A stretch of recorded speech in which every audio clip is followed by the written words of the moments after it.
অজুর সময় গল্প করার সময় নয় বাইরা আমার। অজুর জন্য যখন আমি আপনি চলে গেলাম, চারজন ফেরেশতা চার কোণার মধ্যে আমার মাথার উপর রুমাল ধরলো।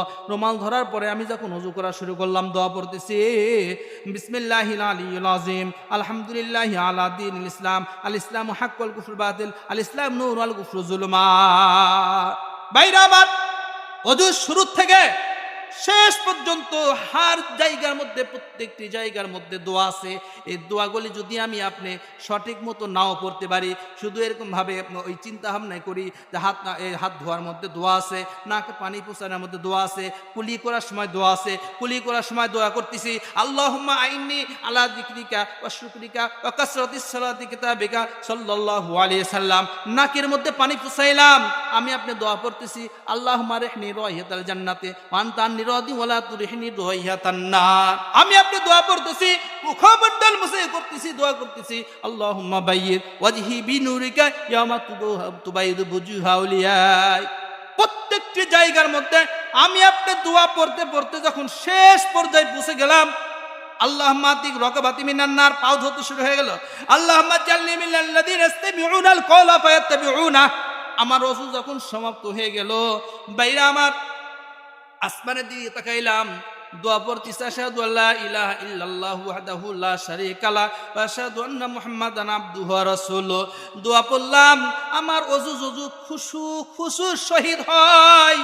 ওযুর মধ্যে আমি একটা দোয়া পড়লাম না, আমি একজনের সাথে কথা বললাম, যার কানের মধ্যে চারটা ফেরেশতা আছে। একটি কথা বললাম, একজন ফেরেশতা ছেড়ে দিল, আবার একটি কথা বললাম, ফেরেশতা ছেড়ে দিল, আবার একটি কথা বললাম, ফেরেশতা ছেড়ে দিল, আবার একটি কথা বললাম, ছেড়ে দিল। সমস্ত এরকম রুমালগুলি ছেড়ে দিয়ে ফেরেশতারা চলে গেল, অঙ্গ প্রত্যঙ্গহীন হয়ে গেল। অজুর মধ্যে আমার গুরুত্ব আসলো না, আর এই গুরুত্ব দ্বারা অজু হবে না। কথা বলতে বলতে অজু করলে, আর অজু যদি আমার সঠিক না হয়, আমার নামাজ হবে না, আর নামাজ যদি আমার সঠিক না হয়, জান্নাতের চাবিও পাওয়া যাবে। কি বলেন? যাবে? যাবে না। তাইলে আমায় কি করতে হবে? অজু সঠিক করছে।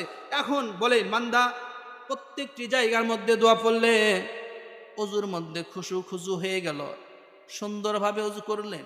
অজু করার পরে মনে একটু ইতমিনান আসলো, নামাজের নামাজের মধ্যে দাঁড়াইয়া আল্লাহতে কুদরতি পায়ে সিজদা করার জন্য আমি আর আপনি যখন দাঁড়াইয়া যাই, 2 রাকাত নামাজ সারা জীবনে আমার কোনোই নামাজ কবুল হয় নাই।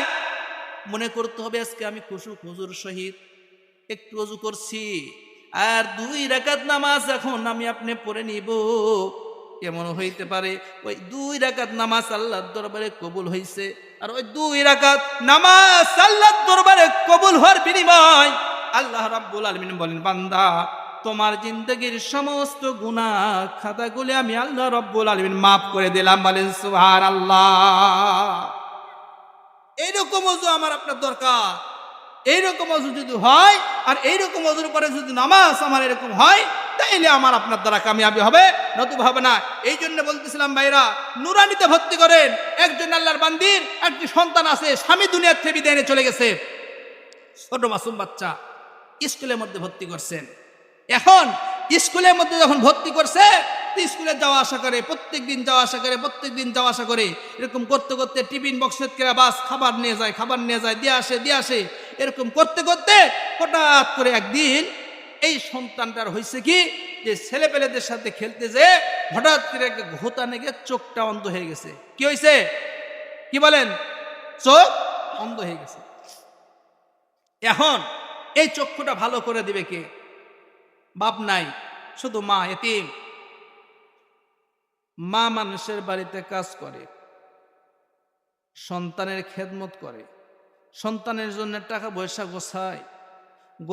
গোছাইতে ডাক্তারের কাছে যখন গেছে, ডাক্তার বলছে চক্ষু তো একটা নষ্ট হয়ে গেছে, এই চক্ষুটা ভালো করতে গেলে একটা চক্ষুর দরকার। কে দিবে?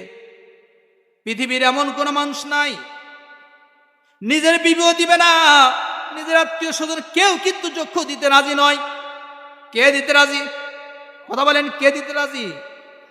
মা। কে দিতে রাজি?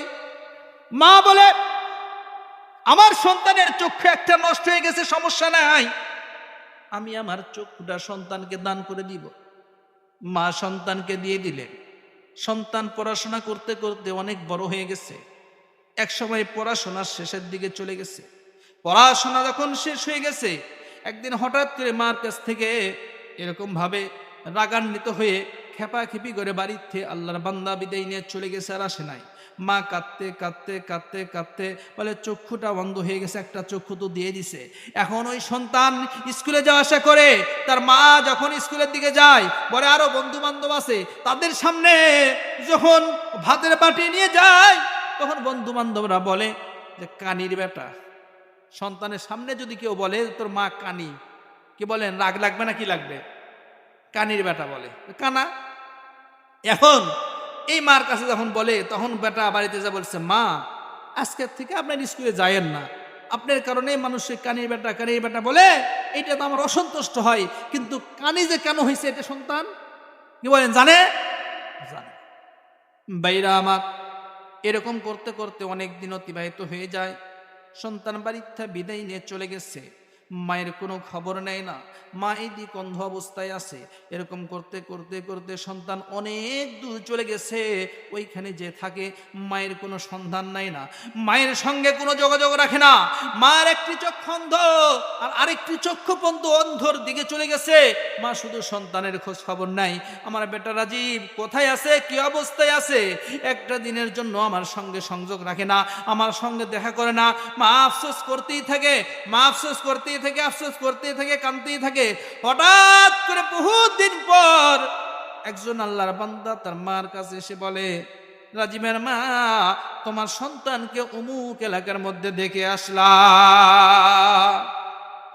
মায়ের চক্ষু মনে হয় ভালো হয়ে গেছে, অনেক সন্তানের খবর পাইছে। আল্লাহর বান্দা পরের দিন সকালে খবর পাইয়া ওই সন্তানের সন্ধানে গেছে।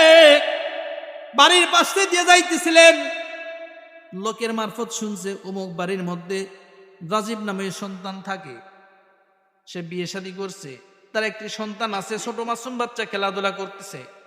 তার কাছে যা জিজ্ঞাসা করছে কেউ তার সন্ধান দেয় না।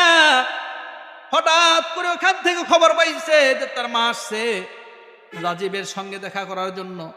রাজীব তার মাকে চিনে না, বাড়ির মধ্যে খবর পাঠাইছে, তার বিবিদেরকে বলছে আমার মাও নাই, আমার বাবাও নাই, আমি এতিম অসহায়, আমার কেউ নাই। আজকে মা কোথা থেকে আসলো? অনেক আল্লাহর বান্দা যুবকরা আছে বিবির ভয়ে মার সঙ্গে কথা বন্ধ করে দেয়, দেয় কি দেয় না? বিবির ভয়ে মাকে আলাদা করে দেয়। বিবির জন্য ভালো খানার ব্যবস্থা হয়, শ্বশুর শাশুড়ের সঙ্গে ভালো ব্যবহার করে, শ্বশুর শাশুড়দের জন্য ভালো খানার ব্যবস্থায় ঘরের মধ্যে করে, আর এক ঘরের মধ্যে মা পড়ে থাকে, তার জন্য খানার কোনো ব্যবস্থা ভালো হয় না। এমন আল্লাহর বান্দা অনেকে আছে কপাল পাড়া মার সঙ্গে এরকম ব্যবহার করে। ওই আল্লাহর বান্দা যুবক দেখা করলেন না, মা কাঁদতে কাঁদতে ঘুরে যখন বাড়ির মধ্যে চলে আসলেন, পড়ে আছে। কিছুদিন পর ওই রাজীব আবার মার সঙ্গে দেখা করতে আসছেন, দেখে একটি কুড়া ঘরের মধ্যে আছে, শুয়ে আছে।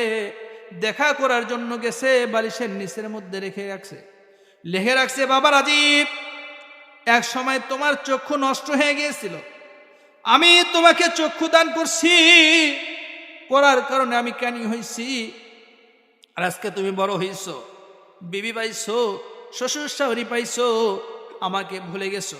হয়তো তোমার সঙ্গে দেখা করতে গিয়েছিলাম, তুমি যখন আমার সঙ্গে সাক্ষাৎ করলে না,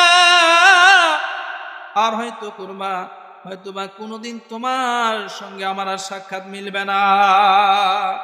বাইরে আমার অনেকদিন পর সন্তান দেখতে আসছে, দেখে যে মা শুয়ে আছে, মায়ের বিছানাও ভালো না, বালিশও ভালো না, নোংরা পরিবেশের মধ্যে পড়ে আছে।